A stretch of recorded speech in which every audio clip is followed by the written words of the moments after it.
오늘은 나는 월급날 주식을 산다의 저자이신 봉현이 저자님을 모시고 이야기를 나눠보도록 하겠습니다. 안녕하세요. 네, 안녕하세요, 홍달님. 네, 셀프 소개 한번 부탁드리겠습니다. 네. 안녕하세요. 옷은 스파 브랜드 입어도 자산은 세상에서 가장 좋은 것만 골라 담고 있는 봉천동의 현인 봉현이 형입니다. 저는 올해 33살이고요. 서울의 대기업 사무직 대리로 지금 8년째 근무를 하고 있고, 앞서 말씀드린 봉현이 형이라는 필명으로 유튜브랑 블로그를 취미로 이제 운영을 하고요. 그다음에 작년에는 나는 월급날 주식을 산다라는 주식 투자 책도 출간한 경제적 자유를 넘어서 영혼의 자유를 이루기 위해서 열심히 고군분투하고 있는 직장인입니다. 예. 목소리가 되게 좋으세요. 고맙습니다. 네. 이 나는 월급날 주식을 산다가 이 책이 봉현이 형님의 첫 책이신가요? 네, 맞습니다. 근데 반응이 너무 좋은 것 같아요. 아무래도 뭐 엄청 유명하게 몇십만 권씩 팔린 건 아니지만 그래도 제가 처음 쓴 책치고는 만족할 만큼은 팔린 것 같아요. 그렇구나. 자기소개하실 때 옷은 스파를 입어도 세상에서 가장 좋은 자산을 사고 있다. 네네. 세상에서 가장 좋은 자산이 뭐예요? 저는 월급을 받는 날 이제 생활비를 다 지출하고 남은 돈을 가지고 고민하는 한 가지가 있습니다. 네. 앞으로 오늘부터 10년 동안 수요가 지속되고 공급이 제한적인 자산은 뭐가 있을까? 그것 중에서 제가 살 수 있을 만한 것들을 최선을 다해서 모으고 있습니다. 네. 그럼 하나하나 네네. 여쭤보기로 하고 우선은 요거부터 한번 질문을 드려볼게요. 네. 지금은 이렇게 이제 책도 내시고 투자도 잘하고 계신데 그 전에 3년 동안 악착같이 모았던 돈을 투자로 다 날렸다고요? 정말인가요? 맞습니다. 어떤 일이 있으셨던 거예요? 제가 대학교 때는 그냥 단순하게 다른 이제 또래 친구들처럼 좋은 회사를 들어가는 걸 목적으로 이제 열심히 공부를 했었고 1년 정도 대기업 생활을 하다 보니까 이제 아무래도 소비를 많이 하는 편이 아니라서 자연스럽게 목돈이 생겼었어요. 네. 그 목돈을 은행에 예적금 형태로 두니까 1년 정도 지나도 통장의 숫자는 늘어났지만 실제로 내가 갖고 싶은 물건이나 뭐 받고 싶은 서비스나 세금 같은 거는 조금 더 올라서 숫자는 그대로거나 좀 더 늘어났는데 내가 살 수 있는 물건의 개수가 줄어들었다는 걸 자연스럽게 깨닫게 돼서 그때 이제 처음에 투자를 결심하게 됐고 인플레이션을 보신 거군요. 네, 아무래도 대학생 때는 그냥 용돈 받아서 그달그달 소비하다 보니까 뭐 투자에 대해서 생각해 볼 여유 자체가 없었잖아요. 취업이 먼저니까. 취업을 하고 이제 근로자가 돼서 일을 하고 받은 소득을 저축을 해보니까 그때서야 이제 투자를 해야겠다라는 걸 처음으로 결심을 하게 됐었습니다. 네. 그래서 이제 투자로 입문을 했는데. 그렇죠. 투자를 보면 첫 출발이 좀 별로셨던 건가요? 거의 뭐 인터넷이나 책에서 떠도는 것처럼 남들이 하지 말라는 걸로 시작을 했는데요. 저희 같은 부서에 근무하고 계셨던 과장님께서 당시에 이제 박근혜 대통령이 탄핵당하고 이제 무소속 반기문 유엔 전 사무총장께서 지지율 1등이었는데 엄청나셨죠. 네, 관련 종목을 좀 추천해 주셔가지고 테마주. 네, 그 당시에는 저는 가치주라고 생각했는데 이제 돌아보고 나니까 테마주였었던. 네, 그래서 이제 신입사원 동안 모았던 돈이랑 이제 가격이 오를 때마다 사람들이 리스크를 줄이려면 분할 매수해야 된다. 그래서 가격이 오를 때마다 계속 추가 매수하고 정점에 다다랐을 때 이제 어머니한테 빌린 돈까지 넣어가지고 반기문 후보가 2017년 아마 1월 달쯤이었을 거예요. 그 겨울에 이제 사퇴 연설을 하면서 안 팔리더라고요, 주식이. 그래요?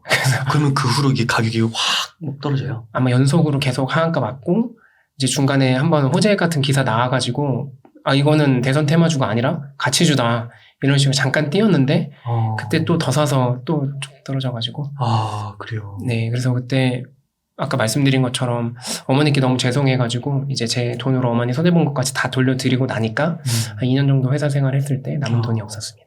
그러셨군요. 네. 테마주를 제가 개인적으로는 직접 해보지는 않고 얘기는 많이 들었는데 진짜로 이게 빠져나올 수가 잘 없나요? 당할 수밖에 없는 건가요? 아무래도 테마주에 투자하게 되는 스토리가 되게 탄탄하거든요. 뭐 단순하게 이거 좋대 이런 게 아니라 이게 이래서 좋고 이거는 언제 몇 월 며칠 날 어떤 호재성 기사가 나올 거고 여기에 뭐 반기문 후보의 동생이 들어가 있고 반기문 후보는 대통령이 될 거니까 못해도 이 회사는 몇십 배가 오를 거다.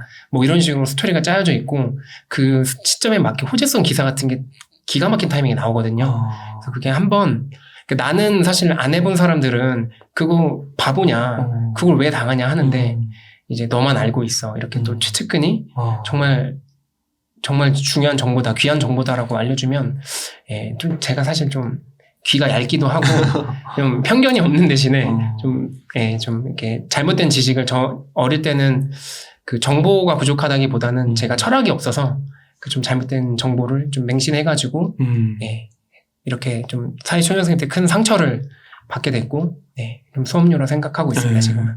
그러면 그 심리가 만약에 그 고점까지 올라가는데 반기문 그 후보가 사퇴를 한다는 소식이 나오면 이제 하한가를 가게 되잖아요. 네, 바로 가요. 그때는 뭐 팔고 나올 수가 없나요? 매도가 안 돼요.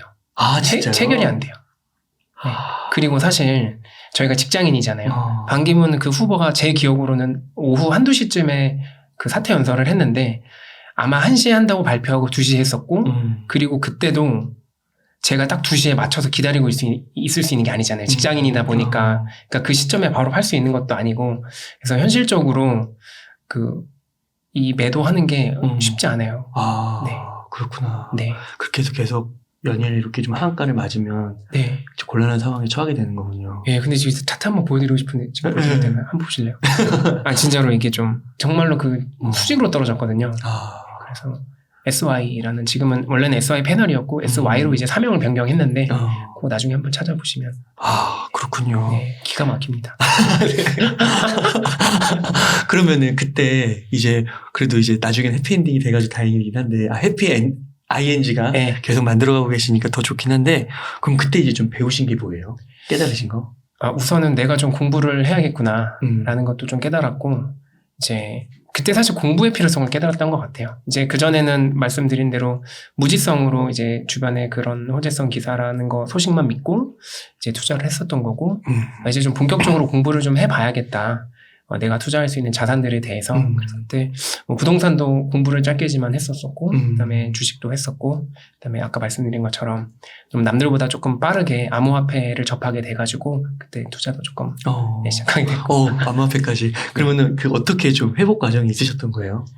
제가 테마주 투자를 실패하고 난 이후에 저희 그 회사 지원으로 그 아시아의 다보스 포럼이라고 하는 매일경제 세계 지식 포럼에 참석을 하게 됐었습니다. 그래서 그때 이제 스타트업 생태계 관련한 그 어떤 연사들이 와가지고 이제 한국의 스타트업 생태계에 어떤 게 문제인지 그걸 진단하는 그런 자리였었는데 강연회 같은 자리였었는데 그때 코인베이스 CEO랑 그 외 실리콘밸리의 좀 유명한 투자자분들이 와가지고 이제 한국은 그 젊은 사람들이 도전하기에 되게 부족한 인프라를 갖추고 있다. 그리고 한번 도전하고 실패할 경우에 다시 뭔가 좀 재도전할 수 있는 기회가 많이 없는 것 같다. 그런 식으로 한국 스타트업의 문제를 이제 진단해주는 그런 강연 자리가 있었는데 그 강연 이제 마지막 청중 중에 LG화학 다니던 과장님 한 분이 손을 들고 당신들이 실리콘밸리 유명한 투자자라고 하는데 2016년 10월 달 기준으로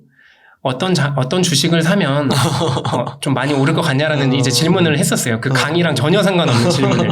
근데 이제 코인베이스 CEO가 답장을 했었는지 그 옆 사람이었는지는 정확히 기억이 나지 않는데 그때 뭐 테슬라 이야기도 나왔고 우버, 에어비앤비, 비욘드 미트까지 다 그때 이미 다 이야기가 다 나왔었던 좋다고? 네, 좋다고 나왔었는데 마지막에 그분이 사실 자기는 주식보다는 비트코인이라는 상품이 있는데 이게 지금 3,500에서 5,000불 사이 왔다 갔다 하고 있는데 5년 안에 10만 불이 갈 거라고 자기는 확신한다.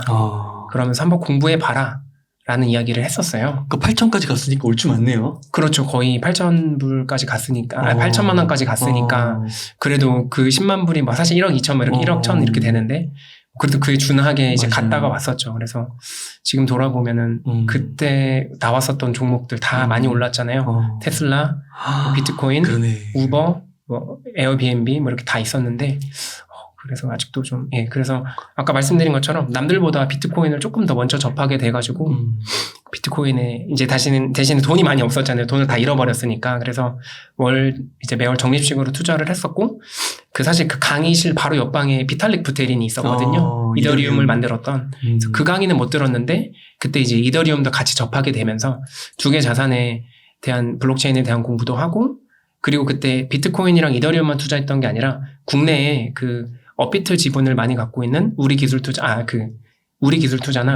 그리고 그 빗썸 지분을 갖고 있는 비덴트 요 종목까지 같이 좀 투자해가지고 그 시점에 이제 2017년도 말경 비트코인이 아마 원화 기준으로 2,500, 600, 700까지 맞아요. 찍었을 때 그때 이제 매도를 해가지고 네. 사실 테마주로 잃었었던 돈은 거의 다 회복을 했었는데 여기까지는 사실 좀 좋은 이제 또 되게 다행인 스토리인데 그때 또 이제 욕심이 많이 생기더라고요. 어린 나이에 이거 몇 천만 원, 2, 3천만 원 겨우 가지고 내가 뭘 할 수 있겠나. 어차피 아파트도 못 사는데 그러면서 이제 그 당시에 되게 위험했던 알트코인들로 리밸런싱을 하면서 예.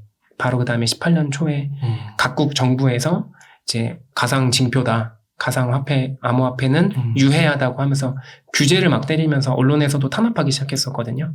그때 이제 다시 태초마을로 돌아왔습니다. 원점으로. 회기를. 그렇군요. 와, 그 뉴스가 하나하나 나올 때마다 진짜 그 코인, 알트코인도 막 왔다 갔다 진짜 하는 거예요. 그 알트코인의 변동성은 그 뉴스 나오기 전부터 그냥 다른 코인에 대한 악재 기사인데도 같이 떨어져요. 그리고 일어날 생각도 안 하고 당시에는 진짜 아사리판이었거든요. 뭐 법적인 규제도 제대로 있지 않았고 저도 되게 리스크를 그 당시에는 좀 젊으니까 안고 싶어가지고 뭐 중동의 할랄 코인, 뭐 이름 뭐 자율주행 코인, 뭐 캐나다 거래소로 보내가지고 뭐 중국에 있는 무슨 코인 투자하고 이런 식으로 좀 정말 정보를 아예 찾을 수조차 없는 것들만 대신에 그런 거 잘 되면 뭐 10,000배, 100,000배 간다 이렇게 해가지고 10,000배, 100,000배 네. 어마어마하네요 진짜. 그런 우량한 잡코인에 30개 정도 투자했는데 하나도 지금 못 일어나고 있습니다. 아직 누워있어요. 와, 근데 진짜 혹하는 게 10,000배면 100만 원만 넣어도 얼마야? 100억이잖아요. 네, 그렇죠. 와, 진짜 그거는 그러니까 이제 저는 그 당시에 블록체인 기술에 대해서도 공부를 했었고 비트코인의 가치에 대해서도 충분히 이해했었지만 올바른 정보가 있어도 저란 사람이 그릇이 안 되고 철학이 분명하지 않으면 결국엔 돈을 잃을 수밖에 없더라고요. 그러니까 정보도 정확하고 공부도 했지만 이제 욕심을 많이 부리거나 또 내 스스로가 준비가 안 되면 돈을 잃을 수밖에 없다는 걸 그 두 번의 이제 투자라 불렀지만 사실 투기를 통해서 좀 3년 차 됐을 때 깨달았던 것 같습니다. 그렇게 해서 이제 점점 더 그 투자의 원칙이 중요하다는 거를 이제 몸소 마음 깊이 깨닫게 되시는 거군요. 예, 맞아요. 아무래도 제가 생각하기에 요즘은 정보의 홍수 시대잖아요. 내가 이 정보를 생산하는 정보 생산자가 아닌 이상 이 받아들이는 정보는 거의 전 세계인이 동일하게 접하는데 그 같은 정보 속에서도 어떤 게 옳고 그른지 그리고 나에게 맞는지까지 판단을 해서 투자를 해야지 돈을 벌지 그게 아니면 사실 돈을 벌기 어렵다는 걸 이제 좀 이른 나이에 많은 수업료를 내고 배우게 됐습니다. 그러니까 이게 좀 결과론적인 얘기이기도 하지만 그 코인베이스 뭐 대표든 부대표든 그분이 얘기했던 게 CEO가 2016년 10월에 뭐 테슬라 뭐 비트코인 이런 거 언급하면서 향후 미래에 좋아 보일 거다 해서 사실 그때 또 18년 고점 전에 2,500만 원에 팔았어도 그렇죠. 지금까지 갖고 있으면 또 거기서 또 2배가 또 올라간 거잖아요. 네. 8,000이었으면 더 뭐 한 50% 더 올라갔던 거고. 네. 참 이게 주식 투자가 길게 보고 그래야 되는 것 같아요. 그죠? 아무래도 그 단기적인 관점에서 접근을 하다 보면 그 짧은 미래를 자꾸 예측해야 해서 투자를 해야 되고 그 예측이 연속으로 5번, 10번을 맞아야지만 내가 원하는 부자가 되는데 뭐 실제로 맞추지 못할 확률 반반이라고 하면 네, 아무래도 부자가 되는 건 좀 어려운 것 같고 그 과정이 되게 힘든 것 같아요. 그러니까 봉현이 형님께서 이제 결국에는 나는 월급날 주식을 산다로 오시면서 이제 우량주 투자 쪽으로 이제 많이 얘기를 해주셨잖아요. 그래서 많은 그 독자분들이 이 책을 구매하시고 또 좋은 평을 주시고 있으신 것 같은데 그 전에 이제 그런 테마주나 뭐 알트코인이나 이런 것들을 투자를 하면서 정말로 그 마켓 타이밍이라는 걸 잡는 게 진짜 많이들 불가능하다고 얘기를 하잖아요. 정말 불가능하다고 생각하시나요? 그 마켓 타이밍이라는 게 이론적으로는 가능해요. 근데 현실적으로 불가능해요. 그래서 저도 그 호재나 악재를 미리 예측해가지고 주식을 매입했다가 그런 기사가 뉴스로 나왔을 때 뭐 파는 매매를 한다거나.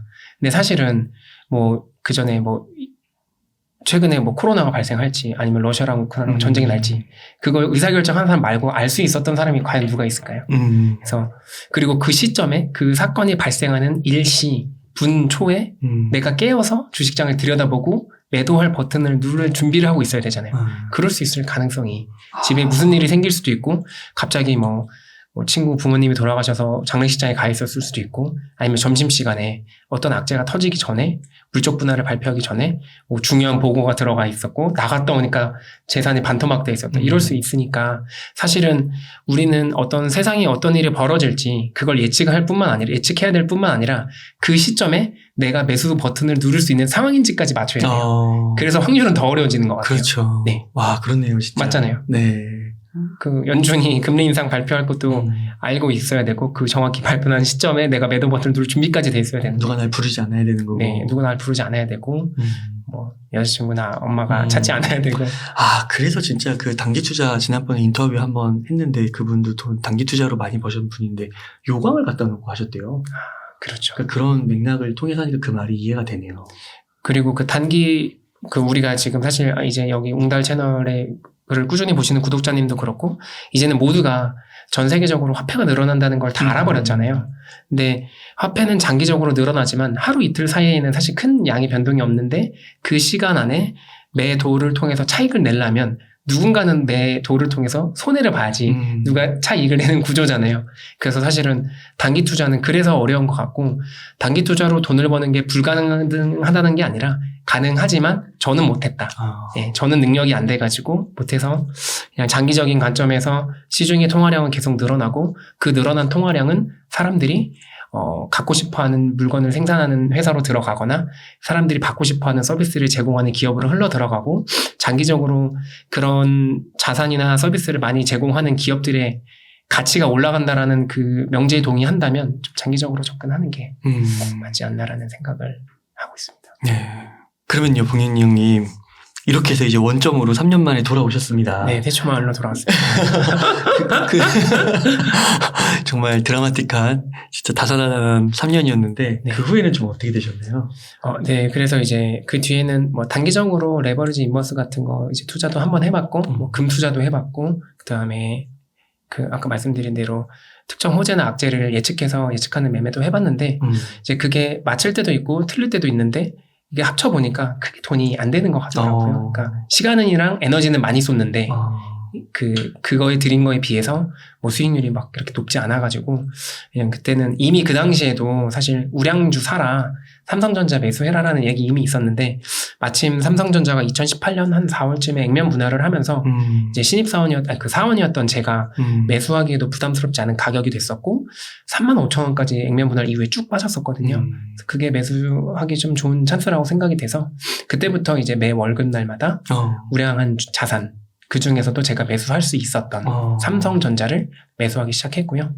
삼성전자만 매수하다 보니까 이게 혹시 우리나라가 망할 수도 있잖아요. 뭐 세상을 모르니까 좀 불안해가지고 대만의 삼성전자였던 파운드리 반도체 생산 지금 마켓시어 1등 하고 있었던 TSMC도 30불대에 같이 삼성전자 3만 원, TSMC 30에서 40불 같이 해가지고 매월 모으기 시작했고요.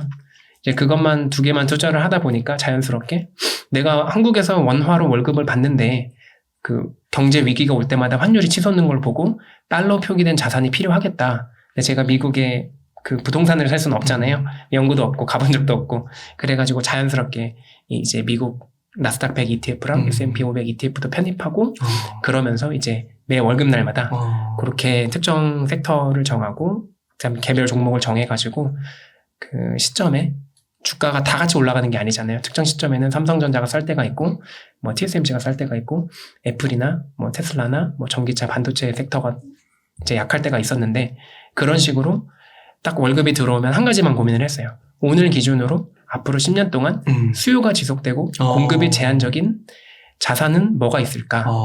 그래서 그 자산들 중에서 지금 사기에 괜찮은 것들이 뭐가 있을까라고만 고민했고요. 그렇게 해서 매월 한 번도 빠짐없이 현금 비중 0원으로 생활비 제외하고는 다 투자했었습니다. 와, 다시 한번 그 말씀해 주시겠어요? 10년 동안? 오늘 기준으로 월급을 받은 오늘날 기준으로 앞으로 10년 동안 수요가 지속되고 공급이 제한적인 자산은 뭐가 있을까? 이 문장에 대해서 반박할 수 있는 사람은 없을 거라고 저는 생각하거든요. 대신에 그 문장에 속하는 자산이 뭔지를 찾아야 되는 건 좀 어려울 수 있어요. 근데 저는 어떻게 생각을 했었냐면 먼저 첫 번째로는 전 세계 인구를 체크했었어요. 아마 2018년도에 77억 명 정도가 됐었을 거예요. 그리고 구글에 이제 전 세계 인구 예측이라는 걸 검색했더니 2050년까지 전 세계 인구는 100억 명으로 늘어날 수밖에 없다라고 하더라고요. 이게 의료 기술도 발달하고 전반적으로 이제 생산성이 늘어나면서 풍요로워졌잖아요. 그러면서 동시에 그 고령화, 양극화가 심화될 거다라고 해가지고 저는 되게 단순하게 생각해서 그러면 인구가 77억 명에서 100억 명으로 늘어나는 동안 나는 계속해서 경제 활동을 해서 일을 할 텐데 그럼 그 기간 동안 수요가 지속되고 전 세계 인구한테 내수로 국한하지 않았어요. 전 세계 인구한테 전 세계 79억, 80억 명 인구한테 수요가 지속되고 공급이 제한적인 서비스나 제품을 제공하는 기업이 뭐가 있을까라고 자연스럽게 이제 보게 됐고 그러다 보니까 이 사고를 계속 하나씩 확장해 나가면서 자연스럽게 미국 주식에까지 투자를 하게 됐습니다. 그렇게 해서 국내 주식으로는 대표적인 게 삼성전자였고 그 당시에는 사실 제가 반도체 섹터랑 그 배터리 제조 섹터가 그 우리나라가 경쟁력이 있을 거라고 판단을 해가지고 이제 그 두 개 회사밖에 없었거든요. 당시에는 LG화학이랑 이제 삼성 SDI가 있었는데 저는 본주보다 우선주를 더 좋아해서 그 배터리 사업 영역이 좀 뚜렷했던 삼성 SDI 우선주를 한 9만 원대에 좀 많이 매수했었고 삼성전자도 같이 두 개를 국내에서는 두 종목을 집중적으로 매수를 했었고요. 이제 대만에서는 TSMC고 미국은 아까 말씀드린 이제 ETF 같이 하고 특정 섹터 ETF. 그러니까 반도체나 배터리 같은 경우는 아직도 시장이 커가는 과정이어가지고 뭐 특정 기업이 압도적으로 1등하는 상황은 없었고 그 당시에도 아니었었거든요. 2019년도에도. 그리고 테슬라 같은 경우는 진짜 2019년도까지도 곧 망할 수도 있다. 부도날 수 있다. 이런 얘기가 있어서 사실 바로 그때 초창기 투자하지 못했었고 대신에 테슬라 종목이 포함되어 있었던 LIT라는 그 배터리랑 전기차 관련 ETF인데 그거를 20불 때 계속 그 우행보했었거든요. 그냥 꾸준히 계속 모았었고 이제 코로나가 터지면서 그 앞서 언급드린 종목들이 다 이제 한 30% 이상씩 하락했었고 그다음에 그때 이제 대출을 많이 써가지고 남들이 다 팔라고 할 때 조금 용기를 내가지고 과거 전염병 사례 때 주가 변동폭도 다 보고 그리고 과거에 IMF 때 그리고 리먼 사태 때 우리 부장님이 삼성전자 주식 안 산 거 후회하는 얘기를 계속 해주셨었는데 그럼 나한테도 직장 생활을 하게 될 20-30년 동안에 그런 기회가 10년 단위로 한번 찾아올 건데 이게 그거라고 생각이 돼가지고 그때 조금 무리해가지고 이제 신용대출 그다음 퇴직금도 깨가지고 전부 다 미국 주식 들어가고 그다음에 어머니께도 돈 좀 빌리고 해서 그렇게 해가지고 그래서 결과가 좀 어떠셨어요? 현업에서 일을 하고 있고 아직도 절약하고 투자해야 되는 그런 사람인데 그래도 제 생각에 부모님 도움 전혀 없이 부모님께 생활비로 또 오히려 드렸고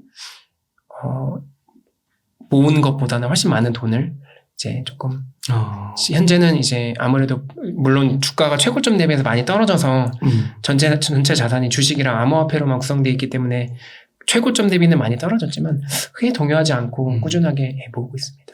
네. 해피 엔딩, 해피 ING를 네, 해피 ING 계속 만들어가고 계시는 거군요. 네. 그 아까 그 LIT가 횡보할 때 네. 계속 모아하셨다고 했잖아요. 네. 그 LIT가 지금 많이 올랐나요? 지금 원래 거의 90불까지 갔다가 최근에 다시 60불까지 갔다가 70불대인 걸로 알고 있어요. 이거 좀 약간 여담일 수도 있을 것 같은데 그 삼성전자 주가가 네. 작년 초를 기점으로 해서 많이 하락하고 계속 그렇죠. 횡보하고 답답하잖아요. 맞죠. 근데 이런 기간이 LIT도 있었을 거잖아요. 있었었던 것 같아요. 네. 그럼 지금 삼성전자 혹시 국민주를 갖고 계신 분들한테 조언을 해주신다면? 사실 저는 뭐 예언가도 아니고 주식을 전업으로 하는 전업 투자자도 아니라서 몇 월 며칠 날 어느 날까지 올라갈 것 같다. 지금이 저평가다. 이런 말씀은 못 드리겠지만 제 경험에 비추어서 말씀드리면 남들이 가즈화할 때보다 남들이 모두가 부정적일 때 보통 적립식으로 매수를 시작하면 1년 이내 안에 그렇게 크게 손해보는 일은 없었었고 또 사실 삼성전자가 실적도 좋잖아요.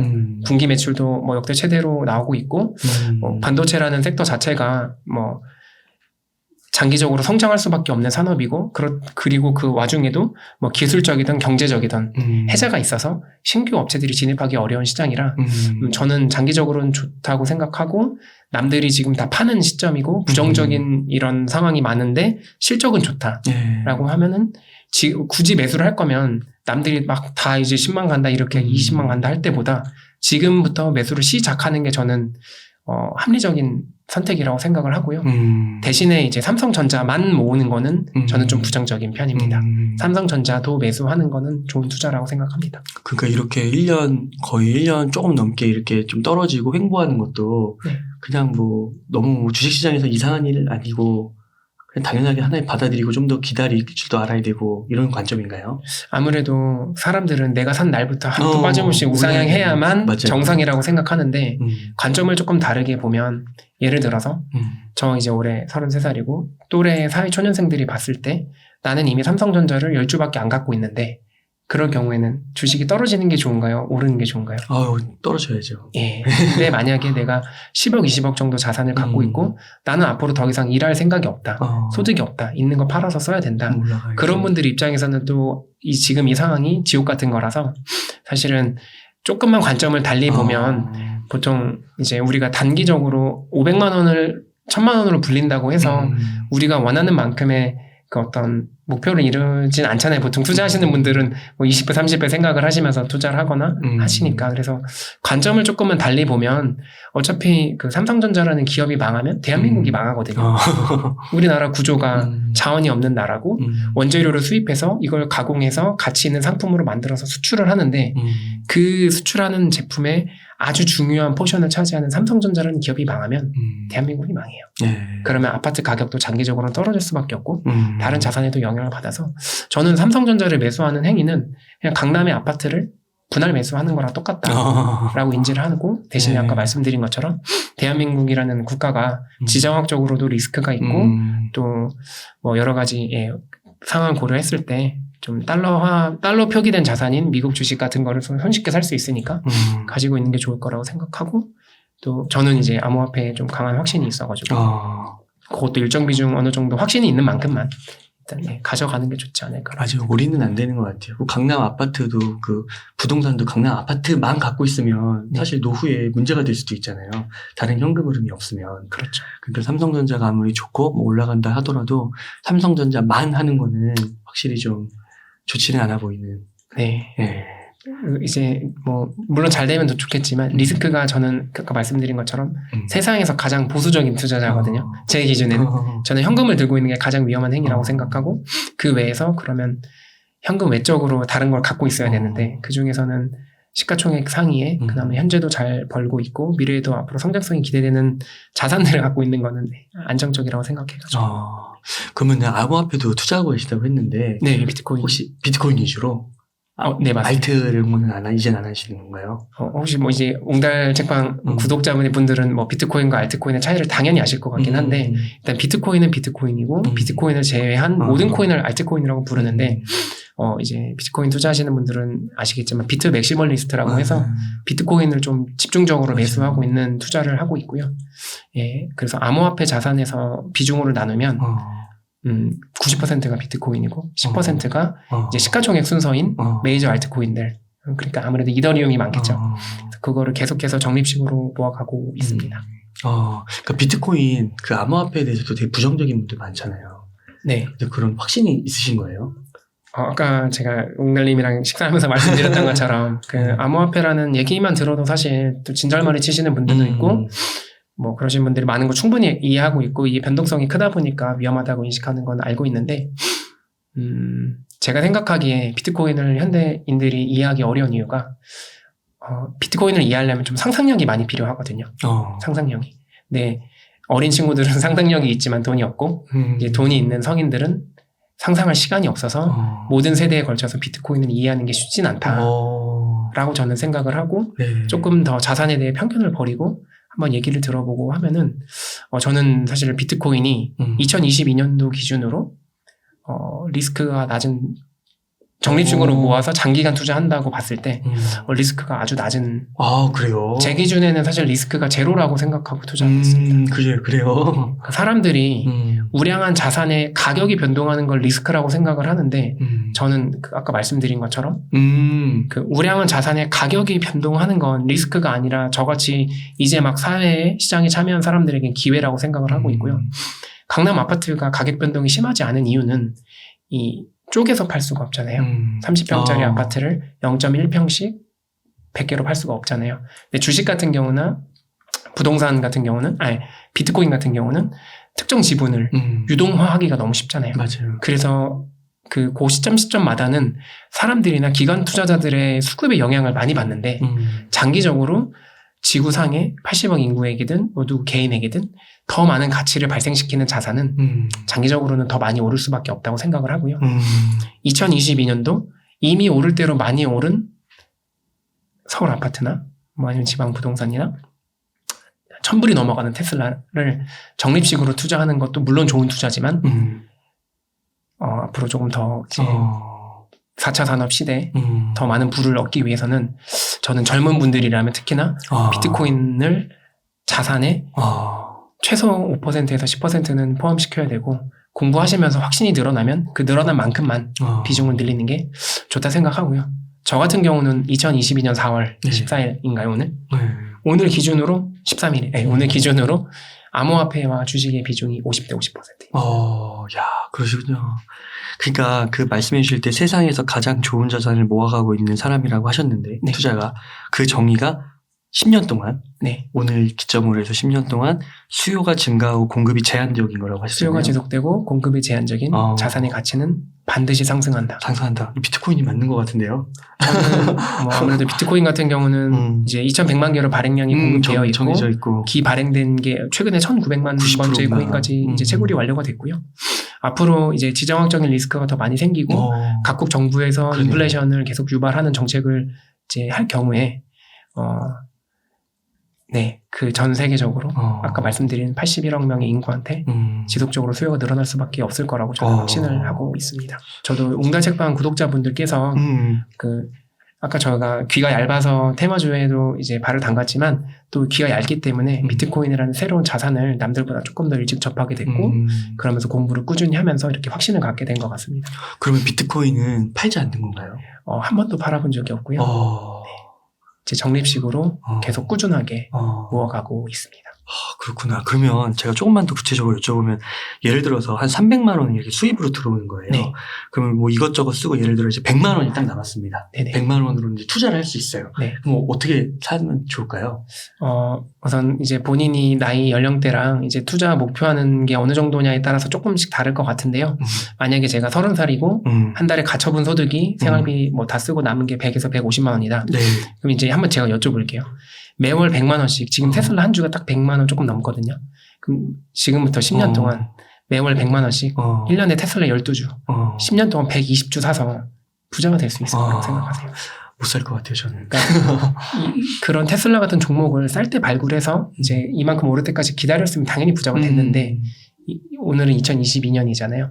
그럼 앞으로 테슬라 같은 종목을 따로 발굴하거나 아니면은 지금 있는 우량주들보다 더 많이 오를 자산을 찾아서 투자해야지 부자가 되는 거잖아요.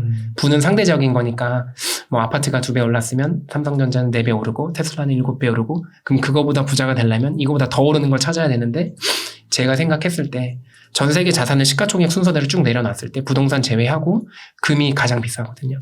1경이 넘어요. 11.2 트릴리언 달러니까 대충 한 1.5경 정도가 될 텐데 대략적으로. 그래서 그런 자산을 제가 순서대로 좀 내려보는 게 있거든요. 그 사이트가. 나중에 공유 드릴게요. 그걸 봤을 때 현재 다른 나라 사람들이 아니면 전 세계 인구가 눈치채지 못한 자산 중에서 성장성이 더 무궁무진한 자산이 뭐가 있을까라고 했을 때 저는 개인적으로 비트코인을 포함하고 대신에 이거 아직 그 제도화 되어가는 과정에 있으니까 조금 리스크가 있다는 건 분명히 숙지를 하시고 대신에 공부를 하면서 좀 투자하면 좋다고 생각을 하고 있습니다. 그래서 주식에 그런 우량주에 50, 비트코인에 50. 지금 기준으로 만약에 본인이 목표가 조금 더 부를 늘리고 싶은 상황이고 젊다면 저라면 100만 원 여유 자금이 있다면 50대 50으로 국내외 우량회사 시가총액 상위의 그 회사의 지분을 꾸준하게 매수하면서 직장인이라면 절세할 수 있는 주식 계좌들이 좀 있거든요. 중개형 ISA 계좌나 연금저축펀드 같은 거 활용해서 50% 매수하시고 나머지 50%는 일단 당장은 채굴하는 건 어려우니까 뭐 업비트나 빗썸이나 뭐 코빗이나 이런 그 정부에서 인증한 기관과 연계된 그 암호화폐 거래소 통해서 비트코인을 우선 다른 알트코인은 절대 건드리지 마시고 비트코인을 우선 적립식으로 투자를 해보시고 최소 단위로 아마 5,000원이면 투자를 할 수 있을 거예요. 그래서 5,000원, 5만 원 사서 이거 반토막 나도 사실 수업료라고 하기도 안 되는 돈이거든요. 뭐 기껏 해봤자 5만 원 넣어서 반토막 나면 25,000원인데 그 책 한 권 샀다고 생각하고 공부하시는 걸 좀 추천드리고 있습니다. 그래서 100만 원이 있다면 그렇게. 네. 50% 주식을 매수하는 데 있어서요. 네. 요즘에 또 제가 이제 서점을 가서 이렇게 주식 지금 뭐 나오나 이렇게 좀 봤더니 약간 텐베거의 바람이 불고 있는 것 같아요. 근데 텐베거가 약간 이제 보니까 아무래도 대형주에서는 좀 나오기가 어려운 것 같고. 그렇죠. 크기가 이미 말씀하신 대로 뭐 테슬라 같은 그런 느낌일 것 같은데, 맥락일 것 같은데, 그래서 중소형주로 가서 이제 텐베거를 노리는 그런 책들이 좀 많이 보이더라고요. 그러면은 아까 주식 50%에서 대형 우량주 그런 거 말고 좀 텐베거로 중소형주로 좀 접근하는 건 어떻게 좀 생각하세요? 그 말씀드린 대로 저는 일단은 그 투자가 잘못됐다거나 뭐 위험하다는 생각은 저는 안 해요. 만약 충분히 공부가 됐고 그 종목이든 섹터든 기업에 확신이 있다면 사실 뭐 당연히 좋은 투자인데 초보자 입장에서는 사실은 그 텐베거가 테슬라도 지금 이렇게 크는데 거의 10년 가까이 걸렸거든요. 그러니까 그 기간을 버틸 수 있을지, 왜냐면 배당도 없고 영업이익 자체가 안 나오는 상황인데 그게 쉽지 않을 거라 생각해요.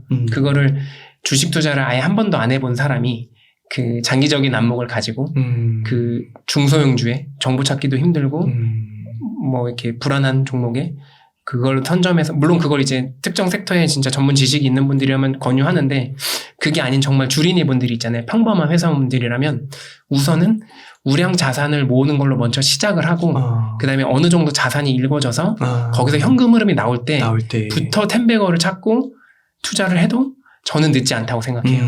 그 텐베거가 그러면 2배, 3배 올랐을 때만 사도 나머지 3배, 4배 먹을 수 있잖아요. 그러네요. 근데 처음부터 그 투자로 시작하게 되면은 아마 공부도 좀 많이 해야 될 거고 덩달아서 이런 금리 인상이나 이런 이벤트가 있을 때 떨어지는 폭이 우량주 S&P 500 이런 거에 비할 바가 아니거든요. 그럼 그때는 아마 인생 공부도 많이 하게 될 거예요. 그래서 뭐 주린이 분들께는 내가 정말 주식시장을 처음 해봤다. 그런 분들께는 기본적으로 아까 말씀드린 대로 국내외 시가총액 상위의 우량 주식으로 자산을 먼저 어느 정도 포트폴리오를 꾸리고 그다음에 이거 이상의 초과 수익을 얻고 싶다라고 하면 그런 텐베거 종목을 그렇게 좀 투자하시면 더 좋을 것 같고요. 그러니까 그런 것 같아요. 진짜 이렇게 부자분들이 그 유튜브 방송 보면은 중소형주 이렇게 말씀하시는 거 있잖아요. 그러니까 그런 걸 봤을 때 맞아요. 지금 말씀하시는 그런 맥락에 비추어서 보니까 그런 부자분들은 자산이 많고 그분들도 보니까 삼성전자나 뭐 미국 우량주 다 투자를 하고 계시더라고요. 그럼요. 그리고 일부러 이제 그런 중소형주 텐베거를 투자하는 건데 말씀하신 대로 그건 잃어도 그분들의 큰 타격이 없는데 전혀 없죠. 여윳돈이니까. 근데 진짜 이게 주식 투자 하시는 분들이 그런 방송을 듣고 이게 텐베거고 약간 찍어주듯이 얘기를 했으니까 이걸 사는 거는 못 견딜 것 같아요. 그 기간을. 아마 최근에 금리 인상되면서 그 성장성이 엄청 높다라고 이제 유튜브나 블로그에 많이 떠들었었던 그 특정 중소형 종목들이 뭐 저는 솔직히 알고 있는 거 몇 개 있긴 하지만 아마 제가 모르는 것들도 엄청 많이 떨어졌을 거예요. 네. 그러니까 자신의 자산 현황이 상대방과 같지 않기 때문에 그 사람이 말하는 맥락과 다르기 때문에 그런 것까지도 따져서 투자를 해야 된다. 그리고 또 이렇게도 생각해 볼 수 있는 것 같아요. 지금 말씀을 듣다 보니까 삼성전자로 한 1년 좀 넘게 힘들어 하는데 이런 거를 텐베거 주식 이거를 갖고 10년을 과연 가져갈 수 있을까? 그렇죠. 중간에 갑자기 돈이 필요할 수도 있고 배당이 안 나오니까 물타기도 못 하잖아요. 그래서 삼성전자 같은 경우는 사실 고점 뭐 9만 원 초반 대비 많이 빠지긴 했어요. 정말 속상하실 거 알고 있는데 그래도 매 분기마다 배당이 나왔고 이 회사가 매출이나 영업이익이 좋은 건 당연히 다 재무제표에 나오잖아요. 그래서 솔직히 버틸 수 있고 정말 막말로 만약에 그때 사서 지금 마이너스 30%다. 그러면 오늘 대출 받아서 추가 투자해서 물 타면 15%로 내려오잖아요. 그러면 15%만 올라오면 본전이 되는 건데, 그리고, 네. 그래서 저는 개인적으로는 아까 말씀드린 것처럼 주린이 분들이라면, 정말 특정 섹터 인사이트가 없고, 이제 시작하는 분들이라면, 우량 자산 먼저, 서울 아파트 살 수 있는데 왜 서울 아파트 안 사요? 서울 아파트에 해당하는, 강남 아파트에 해당하는 삼성전자로 시작을 하되, 본인이 이제 공부가 충분히 되고, 시장에서 어느 정도 참여자로서 수익을 더 초과 수익을 낼 수 있다라고 하면은, 이제 그때는 도전해 보시는 것도 추천드립니다. 순서가 있다 생각해요.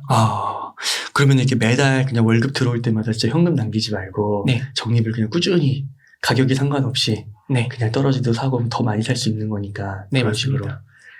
네. 혹시 올해 장이 들어서면서 좀 변동성이 좀 큰 장이 펼쳐지고 있잖아요. 그래서 몇몇 분들은 코로나 이후에 가장 힘든 시기다 투자하기에. 여기에 대해서 좀 어떻게 생각하세요?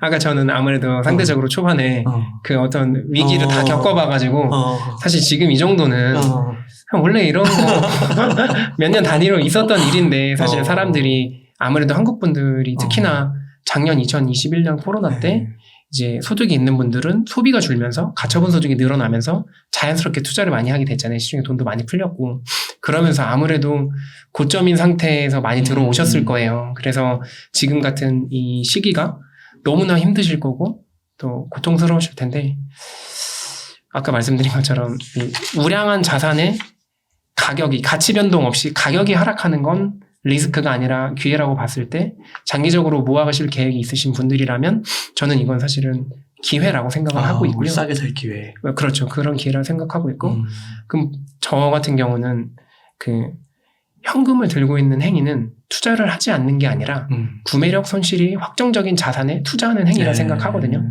그러니까 우리는 투자를 안 했다고 생각하지만 투자를 안 한 것도 투자를 하는 거고 투자를 하는 것도 투자를 하는 건데 그러면 우리는 엄마 뱃속에서 나온 이상 항상 그 위험에 직면하게 되는 건데 그러면은 사실 그렇게 생각해가지고 좀 이 변동성 자체가 위기라고 생각하지 마시고 평소에 사고 싶었던 우량한 자산을 싸게 살 기회라고 생각하고 그다음에 대신에 적립식으로 매수를 하고 장기적으로 본다면 기회가 될 수 있지 않을까.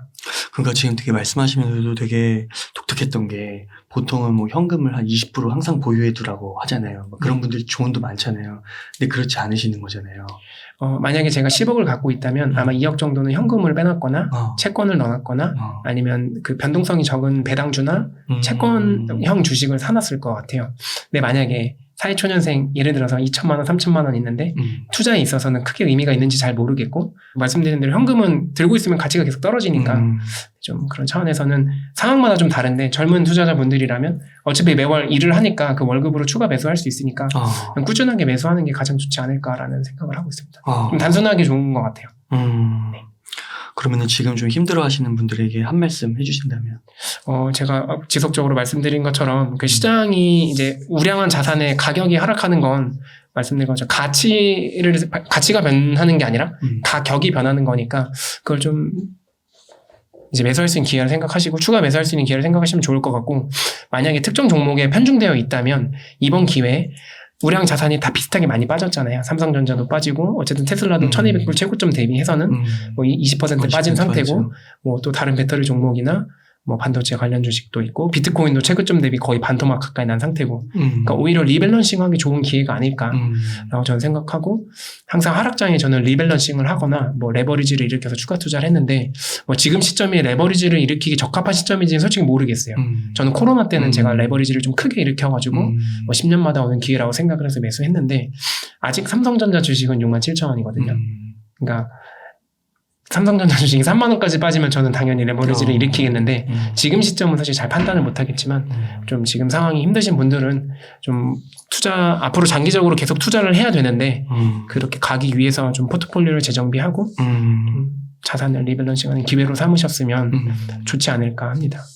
이렇게 투자를 이제 해오시면서 이제 한 5년 동안 2018년 이후로 이렇게 많이 좀 정리가 되셨잖아요. 네네네. 그 과거랑 지금이랑 좀 이렇게 비교했을 때 확실히 좀 마음이 편해지시고 마음 편한 투자 또 뭐 좀 자신 있는 투자 이런 게 좀 생기셨나요? 확실히 편해요. 확실히 편한 게 일단은 그 주식 차트나 이거 MTS를 계속 들여다보지 않아도 되는 투자를 하고 있다 보니까 좀 좋은 것 같고 이제 본 업무에도 좀 더 집중하게 되는 것 같고 또 제가 주말에 그때 말씀드린 것처럼 그 코로나 때는 퇴근 후에 그 배민 커넥트 뛰면서 삼성전자를 모았었고 지금 주말에는 축가 아르바이트 하고 있거든요. 그래서 오히려 저한테 하는 투자도 저는 좋은 투자를 생각하거든요. 사람들이 남의 회사에 투자해서 돈을 버는 걸 더 좋은 투자를 생각하지만 저는 저 스스로한테 하는 투자도 좋은 투자를 생각해서 그렇게 저한테 오히려 집중하는 시간을 가지면서 제가 이제 잘할 수 있는 것들도 이제 좀 활동하고 그것 통해서 소득을 얻고 그 소득으로 다시 또 우량한 자산에 투자를 하면서 이 선순환 구조를 만들다 보니까 되게 마음이 심리적으로 좀 안정감이 있고 지금 당장 제가 뭐 유튜브나 TV에 나오는 분들처럼 수십억 자산가는 아니지만 미래에 나도 확실하게 안정적으로 불을 늘릴 수 있다라는 확신이 생겨버리니까 현재 그 불안감이 많이 줄어들었어요. 네. 아까 그 점심시간에 그 점심 먹으면서 이야기했던 게 그 배민 커넥트가 그 코로나 때 삼성전자 우가 네.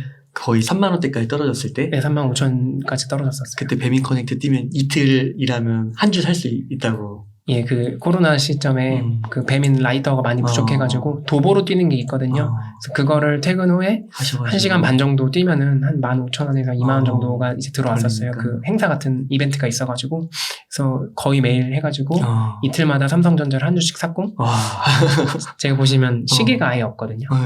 그때 이제 가지고 있던 시계 같은 것들 다 당근마켓에 팔아가지고 더 사고. 진짜요? 네. 그래서 지금은 이 팔찌 두 개가 제가 가진 손에 찰 수 있는 전부입니다. 야, 이거 이렇게 보고 이러시면 또 그 생각나시기도 하겠네요.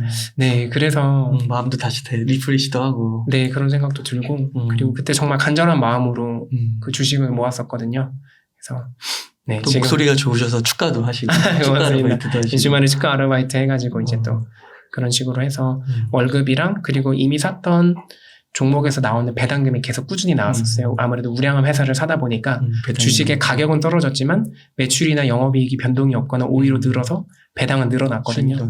그러면 알바했던 거에 당근마켓에 판 거에 그다음에 그 원래 있었던 주식에서 나온 배당에 월급에 그리고 그때 코로나 때 레버리지를 좀 이제 10년마다 오는 기회라 생각해가지고 해서 했더니 그 배당으로 이자를 내고도 훨씬 남아가지고 그걸로 계속 반복해서 이 행위를 했더니 아무래도 단기간에 조금 순자산을 많이 늘릴 수 있었습니다. 아, 너무 좋은 것 같습니다. 그 꼭 유튜브 봉현이 형. 아, 작지만 구독자가 정말 많이 없는데 네. 그래도 취미로 좀 재밌게 운영을 하고 있습니다. 또 블로그도 글도 거의 매일 이렇게 쓰시고 여기 또 축가 이렇게 영상도 있더라고요. 또 한번 노래도 들어보시고 그럼 너무 좋을 것 같아요. 혹시 결혼하실 분들 있으시면 또 한번 들어보시고 댓글 남겨주시면 싸게 모시겠습니다. 네.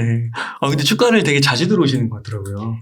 그 업체에 소속돼 있어가지고 그 풀인데 최근에 이제 4월에 네, 저 빼고 다 결혼을 많이 하셔가지고 너무 좋은 일이잖아요. 대한민국 이제 결혼율도 많이 올라가야 되고 출산율도 올라가야 되는데 이제 좀 지금이 한창 많은 시즌이라서. 아, 그럼 그때는 실물을 보실 수 있겠네요. 아, 그럼요. 10만 원만 주면 볼 수 있습니다. 네. 저렴한 남자입니다. 아, 그렇게 해서 이게 오늘 이제 결론적으로는 그렇게 해서 월급날 책의 제목처럼 나는 월급날 주식을 사는데 지금은 이게 조금 더 이제 진화를 해가지고 돈이 들어왔을 때 비트코인에 대한 확신이 생겨서 결국은 이게 주식을 산다라는 게 이게 결국 주식이지만 이게 사실 의미하고 진정 말하는 거는 세상에서 가장 좋은 자산이 맞습니다. 이걸 상징하는 거잖아요. 맞습니다. 그래서 월급날마다 제가 그 시점에 살 수 있는 자산 중에서 가장 좋은 걸 꾸준히 적립식으로 매수한다는 뜻이고요. 그 2018년도에 제가 봤을 때 그 좋아 보였던 자산이 국내외 우량 주식이어서 특히 성장 산업에 속한 우량 주식이어서 그때는 그걸 모았었던 거고요. 동시에 그때도 그 책에도 비트코인 이더리움 모으고 있다고 써놨어요.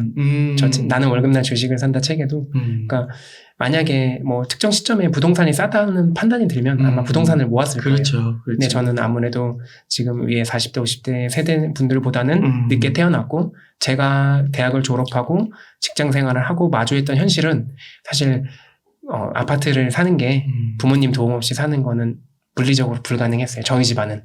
그래서 아무래도 그때 좌절도 많이 하고 상처도 많이 받고 열등감도 많이 느꼈는데 그냥 그렇게 한다고 뭐 세상이 달라지는 건 아니니까 내가 살 수 있는 것 중에서 그러면 제일 좋은 걸 사보자 라는 이제 마음으로 매월 월급날마다 우량 자산을 주식을 비트코인을 모으게 됐습니다. 네.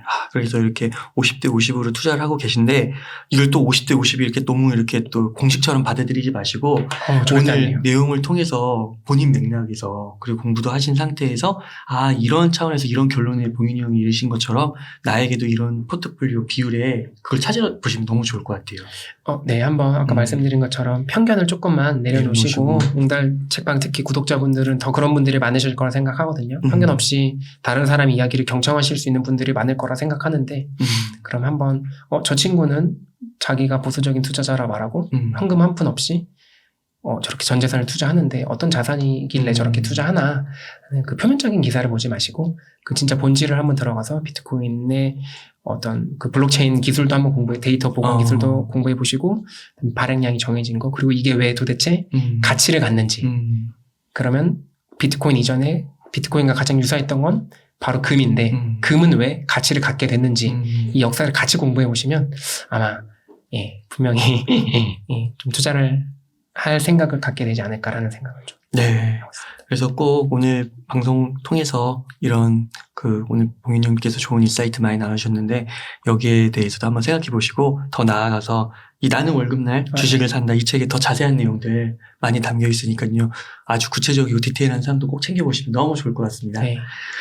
봉윤이 형님 어떻게 질문은 이 정도로 이렇게 전반적으로 다룬 것 같은데 혹시 뭐 끝으로 강조하고 싶거나 하시고 싶으신 말씀 있으실까요? 제가 사실 뭐 준비한 멘트가 있는데 사실 다른 건 아니고 저도 이제 직장인이고 투자를 하고 있는데 사실 제가 느끼기에 사람들이 너무 투자에 과몰입해서 좀 현재를 희생하는 일도 좀 있지 않나. 물론 저한테 하는 말입니다. 그러니까 미래도 중요하지만 저는 미래만큼 현재도 중요하다 생각하거든요. 그래서 너무 투자 공부만 하지 마시고 지금 날씨도 좋으니까 뭐 드라이브 가면서 웅달채빵 풀버전 아예 안 들으셔도 돼요. 이거. 들으시면서 그렇게 좀 공부도 하시면서 미래도 준비하시면서 동시에 현재도 좀 챙기는 투자를 하셨으면 좋겠다는 말씀을 드리고 싶고 또 뭐 투자가 중요하지만 세상에서 제일 중요한 건 아니잖아요. 죽을 때 가져갈 수 없는 돈이니까. 그래서 현재도 올바른 투자로, 올바른 우량 자산 투자로 미래에 대한 그 확신도 얻으시고 그 확신을 바탕으로 현재에도 충실할 수 있는 그런 사람이 됐으면 저도 그런 사람이 됐으면 좋겠고 이 영상을 보시는 구독자 여러분들께서도 그렇게 마음 편한 투자하셔서 현재도 미래도 안락하셨으면 좋겠습니다. 울림 있는 한마디 너무 감사드립니다. 이렇게 해서 나는 월급날 주식을 산다의 저자이신 봉현이 형 저자님을 모시고 이야기를 나눠봤습니다. 긴 시간 동안 유익한 인사이트 많이 나눠주셔서 감사의 말씀드립니다. 오늘 고생 많으셨습니다. 네, 감사합니다. 네, 감사합니다.